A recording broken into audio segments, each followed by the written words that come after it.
Good morning, જય શ્રી કૃષ્ણ, હર હર મહાદેવ. જો new બ્લોગમાં તમારા બધાનું સ્વાગત છે. અને આપણે બેસી ગયા છીએ નાસ્તા બનાવવાના. નાસ્તામાં જો અહીંયા મસ્ત ચા બની રહી છે આપણી.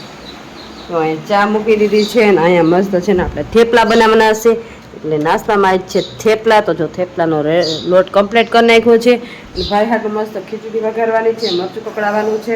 થેપલા એટલે બનાવ્યા છે કે ભાઈને ભેગા લઈ જવાના છે, કેમ કે ભાઈ આજ જવાનો છે અમદાવાદ. એટલે એ ભેગા આપણે નાસ્તામાં ભેગું સાથે દેશું, કેમ કે બપોરે એને જમવાનો ટાઈમ નહીં મળે. ત્યાં કાંઈ બપોરે ફૂગે મોડો તો એને નાસ્તો કરવો હોય તો ઇઝી રહે.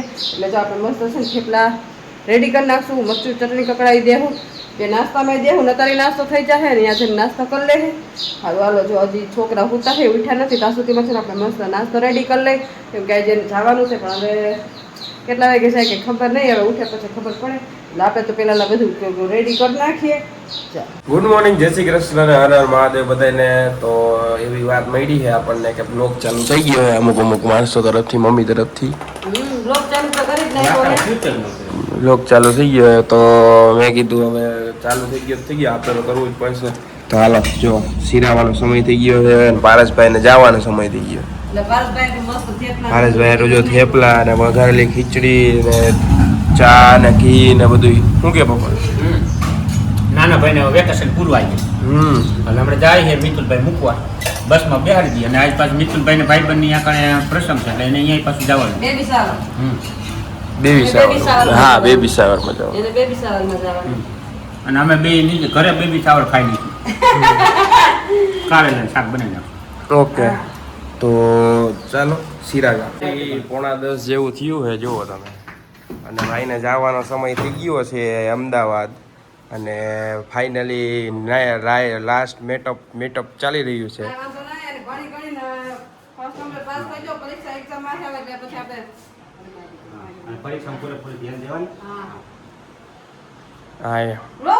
રોમા ભાઈ અરે પાડી લીધો હે રોમા ઇમોશનલ નહીં થવાનું અને સારા એવા માર્ક લેવાના. હા, અને જીમ જે જોઈન કર્યું છે એ ચાલુ રાખવાનું.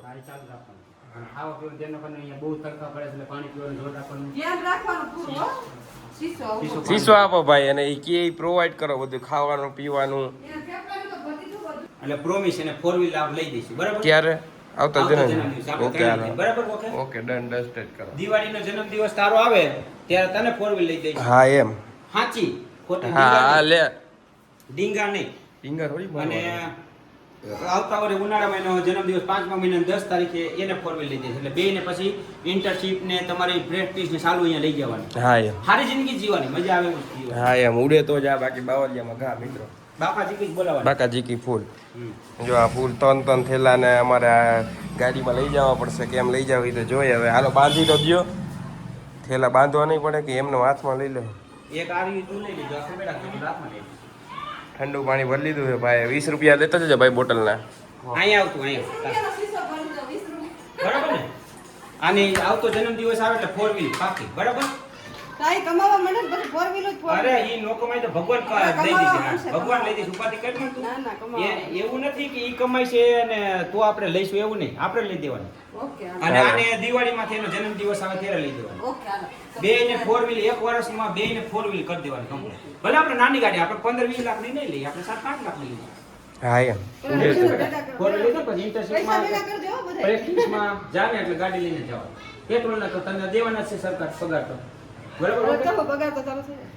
અહીંયા પોગી જા એટલે મને ફોન કરજો. ચાલો ઈ હવે એની રીતે કરશે. આપણે બાકી ને એવું બધું લઈ લઈ. આપણું બાકી કેમ ગયું માલ એ તો મોહબત થઈ યાર. બાકી તો કાંઈ નથી જીવનમાં. ઘડિયાળ બડિયાળ પહેરી લઈ, ચશ્મા પહેરી લઈ. ચશ્મા એકચ્યુઅલી આપણે પપ્પાના પહેરશું, કેમ કે એમાં એને પવન જાય પણ શું કહેવાય પવન ન જાય આમ દેખાય. થોડાક બરોબર ન લાગે પણ આ આંખ માટે સારા. ચાલો કન્ટિન્યુ કરો. ફાઇનલી મિત્રો જો હવે તૈયાર થઈ ગયા છે અને હવે જાય છે બે ભાઈ. અને મિત્રભાઈ તો અમને રિટર્ન પાછા આવશે. અને પારસભાઈને છે ને અત્યારની બસ છે તો તારા ભાઈ જાય છે. કા પારસભાઈ? ટાટા રેડી થઈ ગયા હે? Har Har Mahadev, bye bye, Tata. સચિવાનમાં ધ્યાન રાખજો બેટા ને પૂકી ચાલે ફોન કરજો હો. જો પહોંચી ગયા હો રાજકોટ બસ હા મારું બસ સ્ટેન્ડ હા જો અહીંયા બસ પડી જ છે જોઈએ હવે શેમાં જાય ભાઈ કઈ આટલા વાગ્યાની ક્યાં એમાં જવા દે 80માં જવું પડે ભાઈ ભાઈને આમ જુઓ તમે બસ જુઓ બોલવો એ કે બોલવો બોલ્યો જાવ મેં કીધું વયા જાવ હા અહીંયા એસી બેસી ને તમે જુઓ ગીત બીત વાગશે કે અહીંથી અને જો એક સીટના પૈસા ભરીને 2 સીટમાં ઓલું કરાવ્યું ઓકે એવું કરશે હાલો તો હવે અમે જઈ પારેશભાઈ આવજો ક્યારે હવે તમે પાછા આવશો ખબર નહીં અમને ખબર નહીં સારું હાલો આવજો ટાટા બાય બાય જો આપણે આવી ગયા પરેશભાઈના શ્રીમતમાં પરેશભાઈના નહીં એની વાઈફના શ્રીમતમાં તો પરેશભાઈ તમારે કેવું છે તમારે માહોલ કેવો હિતો કયો તમે ફૂલ અત્યારે ગરમીનું ગરમ છે તમને આમ કેવું લાગી રહ્યું છે શ્રીમત છે તમારી વાઈફનું આનંદ છે અને જો આ બાજુ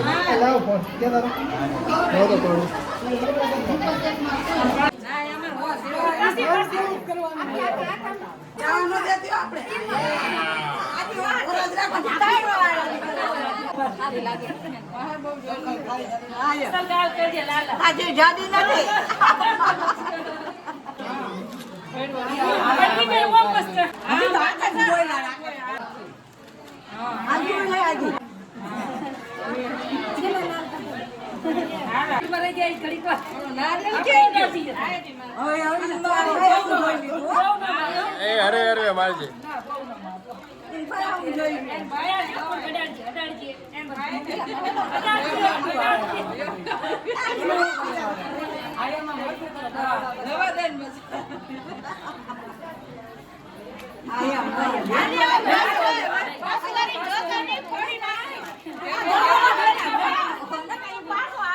ચાલો રસોઈ બનાવવાનો સમય થઈ ગયો છે આમ જો વાગી કેટલા ગયા 12 વાગ્યા છે અત્યાર સુધી નાયા ધોયા ફ્રેશ થયા કપડાં ધોયા કપડાં તો વોશિંગ મશીનમાં પડ્યા છે કપડાં સુકવવા જવાના છે અને હવે રસોઈ બનાવવાનું છે રસોઈમાં જો મસ્ત છે ને આપણે કારેલાનું શાક કરવાનું છે કાકડીનો સંભારો અને ગાજરનો સંભારો કરવાનો છે એટલે બધું રેડી કરી લીધું છે અને મિત્રભાઈને જવાનું છે બેબી શાવરમાં એની ફ્રેન્ડને ત્યાં બેબી શાવરમાં ગયા છે અને આપણે હવે રસોઈ બનાવશું મિત્રના પપ્પા ગયા છે નોકરી ઉપર એ નોકરી પર આવે તો આપણે રસોઈ બનાવી નાખીએ અને સાથે સાથે કપડાં પણ ધોઈ નાખીએ ચાલો તો પેલા છે ને કારેલા બાફા મૂક દઈ ચાલો રસોઈ બની ગઈ છે મિત્રના પપ્પા આવી ગયા છે નોકરીએથી કાંઈ આવતા રહ્યા ને હાલો તો જમવાનું છે ને હા જમવા ભાઈ ભાઈ જે જમવા એની મિત્રની પ્રસંગ છે મિત્રભાઈ પારસભાઈ અમદાવાદ ભાઈ કે હોસ્ટેલે કોલેજે હા યાની કોઈ કરે કોક છે ફોન આવી જાય આપણે ગયા નોકરીમાં થાય હા અને જો મસ્ત અહીંયા છે ને આપણે જમવાનું જો મસ્ત ગાજરનો સંભારો કાકડી પાપડ ને જો અહીંયા મસ્ત છે ને આપણે કારેલાનું શાક ગ્રેવી વાળું રોટલી ને બધું બનાવી નાખ્યું વાગી કેટલા ગયા 1:30 વાગી ગયો હે 1:30 થોડીક વાર છે 15 મિનિટ તો ચાલો હવે જમી લે ચાલો હાલો જમવાનું કાઢીએ અને જમી લઈ પછી મળીએ હજુ હાલે અમારા પરેશભાઈનો ફોટો સેશન અને અહીંયા જો મજૂરો મારા બધા આખો મજૂર વર્ગ અને અમે મજૂરી જ કરી હે ને ડોલ ને બધું અમારું કાર્યક્રમ ચાલુ થઈ ગયો ને આ બાજુ જો બધું રખાઈ ગયું છે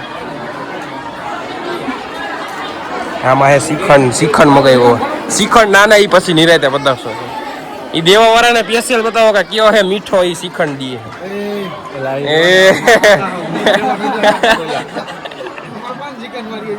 એ ના આ બાજુ જો બધા છાઈસમાં અમારા ગવાભાઈ ઉભા રહી ગયા હા એમ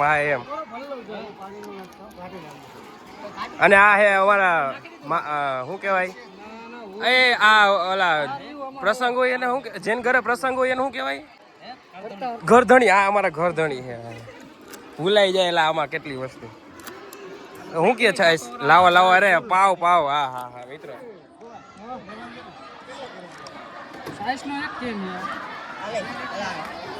એકદમ ઠંડી હો હા ઝક્કાસ મજા આવી ગઈ હો પણ ગવાભાઈ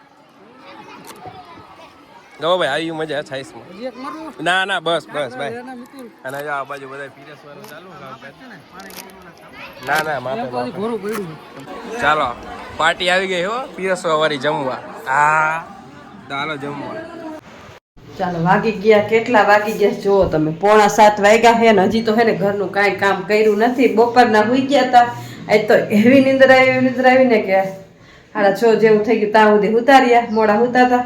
અને આમ જો કપડાં એટલા ધોયા હતા ને તો કપડાં એટલા બધા પડ્યા છે ને હવે જો બધા આખો ઢગલો એક કપડાં ધોયા છે. બધાય બાગામ ગયા હતા એટલે બધાય કપડાં ધોઈને ખાજી હંકેલવાના બાકી છે. રસોડામાં વાસણ પડ્યા છે અને સંધ્યા ટાણું ખાવા આવ્યું હોય ને હવે રસોઈ બનાવવાનો ટાઈમ થઈ ગયો છે. જો રસોડામાં હજી વાસણ એમના પડ્યા છે. અને આજ તો આખો દી આરામ જ કર્યો હે, કાંઈ કામ કર્યું નથી. કેમ કે હવે 2-3 દિવસ છે આપણે નોકરી આવ્યા પછી તો નોકરીએ જવાનું હોય તો કીધું આરામ જ કરીએ. મિતુલભાઈ ગયા છે બાયણે ને મિતુલના પપ્પા કંઈક કામ છે તો એ બાયણે ગયા છે. ચાલો હવે થોડું ઘણું કામકાજ કરવા પછી બેસીએ રસોઈ કરવા. તો મિતુલભાઈ આવી જાય. ચાલો 8 વાગી રહ્યા હોય અને મુંજે મારા જો શું કરી રહ્યા હોય, શું કરી રહ્યા હોય મમ્મી? તમારા માટે ગુવારની સબ્જી, વાવ, મસ્ત ગુવારનું શાક. એ પાછું તપેલામાં કડાઈમાં કર્યું એટલે હે ને મસ્ત થાય, એટલે આમ સ્વાદ આવે એક નંબર. ટેસ્ટ આવે એક નંબર. અને આરે શું બનાવશો? ભાખરી? અરે ભાખરી મજા આવે ને ભાખરી ખાવાની. ભાખરી, ખીચડી, ગુવારનું શાક. વાવ, બનાવી નાખો. હાલો તો બીજું શું હોય. અને અમે આઈસ્ક્રીમ તો ખાઈ લીધી. તમે આઈસ્ક્રીમ ખાઈ લીધી? તો તમે બતાવ્યું ને વ્યુઅર્સને? ભૂલાઈ જ ગયું. લે મિત્રો, આઈસ્ક્રીમ લઈ આવ્યો. બહુ મોંઘું નહીં, માપો મળતું એવું. ના લે વીર પણ હતું કેવું? એક નંબર. મને એવું જ આઈસ્ક્રીમ ભાવે. તો આપણે ખાધું હતું ને કિતાબેના ઘરે, પણ ત્યાં હે ને ચોકલેટ વાળો હતો તો ચોકલેટ થોડી કોલી નથી મોઢામાં આવતી. કડક ચોકલેટ વાળી ઈ ચોકલેટ વાળું ભાવે જ નહીં કોઈ દી. ચોકલેટ વાળું બહુ અમુક ના, ઓલો આઈસ્ક્રીમ સારું હતું પણ અંદરની ચોકલેટ હતી ને એ થોડી કડક કડક હતી. એ હે ને નોર્મલ હોય ને એ ચોકલેટ હોય છે. અંદર નીકળતી હતી ઝીણા ઝીણા ગટકા, પણ આમ થોડી કડક હતી. બરોબર. હા, અને અમને છે ને પોચું પોચું હોય ને એવું ભાવે. એવું ભાવે. વેનીલા આઈસ્ક્રીમ પણ ભાવે. હા, વેનીલા પણ આપણે બીજું કંઈક માવા બદામ એવું કંઈક કરીને આઈસ્ક્રીમ હતું ઈ હા સારું હતું, વાંધો નતો. મસ્ત હતું. મને જો મમ્મીએ બનાવી નાખ્યું મસ્ત શાક. હવે બસ ચડવા દેવાની વાત છે. બસ હવે આ ચડી જાય ને તો આપણે સાઈડમાં મૂકી દેવું ને બીજે બનાવી નાખશું ભાખરી. એક સાથે બે કામ થઈ જાય. ભાખરી બનાવજો એક નંબર. અરે જો હમણાં જો ટકડક ટકડક જમી લઈએ આપણે, મજા આવી જાય. ચાલો કન્ટિન્યુ. સરસ. જો અહીંયા મિતુલભાઈની પથારી થઈ ગઈ છે અને અહીંયા એના પપ્પાની અને અહીંયા મારી. અને ઉપર હોવાની શું ફિલિંગ આવે મિતુલભાઈ? બહુ જબરજસ્ત, મજા આવે ને? ઠંડુ એકદમ આમ ગામડિયું ટાઈપ મજા આવે કા? કુદરતના ખોળે સુઈ જાય. હા એવી. તમને કેવી ફિલિંગ આવે? મજા આવે. આખો દી ગરમીના ઠેકાણા હોય ને એટલે સાંજે ઠંડક ઠંડક મજા આવે. અને હવા તો ઉઠવાનું જ મન ન થાય, એટલો ઠંડો પવન આવતો હોય કા મિતુલભાઈ? હવે તડકો આવે પછી જ ઉઠવાનું. ત્યાં સુધી સૂતું રહેવાનું કા? ત્યાં લગી સૂતું રહેવાનું. તડકો આવી જાય તો એ જે 8 જ વાગ્યા હોય મિત્રો. તડકો આવી જાય તો 8 વાગ્યા, પણ વહેલા હાર સૂરજ ઉગી જાય ને એટલે પછી ઉઠીને જવું પડે. અને જો માહોલ જોવો તમે, એકદમ વેધર બધું મસ્ત આવે. દેખાતું હોય છે. જો અહીંયા આજે સિટીના છોકરા હજી રમે છે, તો રાત પડી છે ને તોય રમે છે. જો સિટીના નહીં, ગામડાના કા? હા, ઊંધા અવરું થઈ ગયું અમારે પણ. આવા હે ને સિટી જેવું ફિલિંગ થઈ ગયું છે કા મિત્ર? હવે ગામડાના છોકરા સિટી કોઈ અડધી રાત સુધી રમતા હોય કા? પેલા આગળ એવું હતું કે ગામડાના છોકરા વહેલા હાર હોઈ જતા. હવે તો એ એવા થઈ ગયા સિટી જેવા કા? અડધી રાત સુધી બધા જાગતા જ હોય કા? આપણી કોઈને સારું. તો હવે છે ને બ્લોગનો એને અહીંયા જ કરશું કા મિતુલભાઈ? ચાલો, તો તમને આજનો મારો બ્લોગ કેવો લાગ્યો? લાઈક, શેર અને સબસ્ક્રાઇબ કરજો. મળશે કાંઈ નવા બ્લોગ સાથે. અને હા, જોવો છો તો લાઈક કરવાનું ભૂલશો નહીં. બ્લોગ તો જોઈ લો છો પણ લાઈક કરવાનું ભૂલી જશો તો લાઈક કરવાનું ભૂલશો નહીં. મળશે કાંઈ નવા બ્લોગ સાથે. ત્યાં સુધી હર હર મહાદેવ.